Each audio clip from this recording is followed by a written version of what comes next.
അപ്പൊ ഞാൻ ആ പറഞ്ഞ കാര്യങ്ങൾ ചെയ്തേരാം. റിപ്പോർട്ട് എടുത്തുകൊണ്ട് കേട്ടോ. എടാ ജിസ്മോനെ ഒന്ന് വന്നേ. എടാ ഇന്ന് നീ പള്ളിയിൽ വരില്ലേ? അമ്മയോട് പ്രത്യേകം പറഞ്ഞായിരുന്നു ദേവിയിൽ പ്രോത്സാഹത്തിനുള്ള നിയോഗ പ്രാർത്ഥനയുള്ള ദിവസം നിന്നെ വന്ന് ഇറങ്ങേക്കണതാ. പള്ളിയിൽ വന്നോണം, വരാതിരിക്കരുത്, വരണം കേട്ടോ.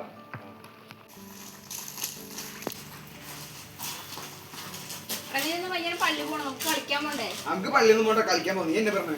ഞാൻ അങ്ങോട്ട് പറഞ്ഞോളൂ. നീ അങ്ങോട്ട് പറഞ്ഞോളൂ.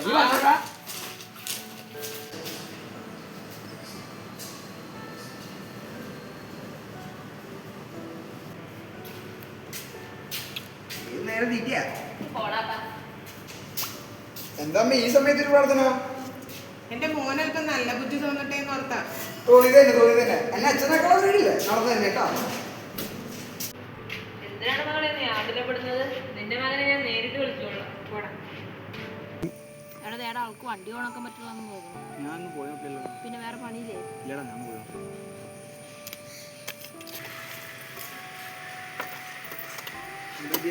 വണ്ടി സ്റ്റാർട്ട് ആവില്ല.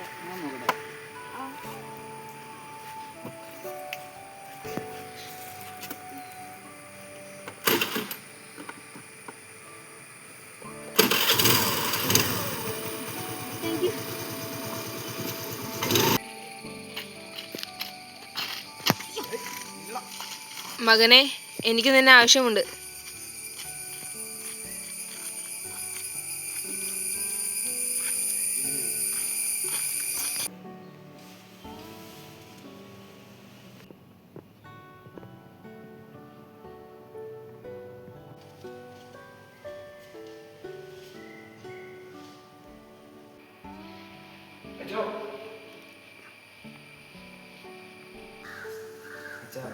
എനിക്ക് ശനിയാഴ്ച എന്താ പെട്ടെന്നപ്പോ ഇങ്ങനെ?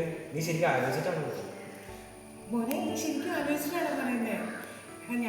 ഞാൻ നിന്നെ ബുദ്ധിമുട്ടിക്കാനല്ല. പണ്ടേ ചെറുപ്പത്തിൽ നിനക്ക് ഒരു അസുഖം വന്നു, മരിച്ചു പോകുന്ന എല്ലാവരും പറഞ്ഞേ. അപ്പം ഞാൻ പ്രാർത്ഥിച്ചതാ, എനിക്ക് തന്നെ തിരിച്ചു തന്നാൽ ഞാൻ നിന്നെ അച്ഛനാക്കാണ്. അങ്ങനെ വന്നതാ അച്ഛോ. ഇവനോടൊന്ന് ചോദിച്ചേ, നീ ശരിക്കും ആലോചിച്ചിട്ടാണോ? ഇന്ന് രാവിലെ മുതൽ എനിക്കൊരു തോന്നല, ആരോ ഉള്ളിൽ വിളിക്കുന്നുണ്ട്.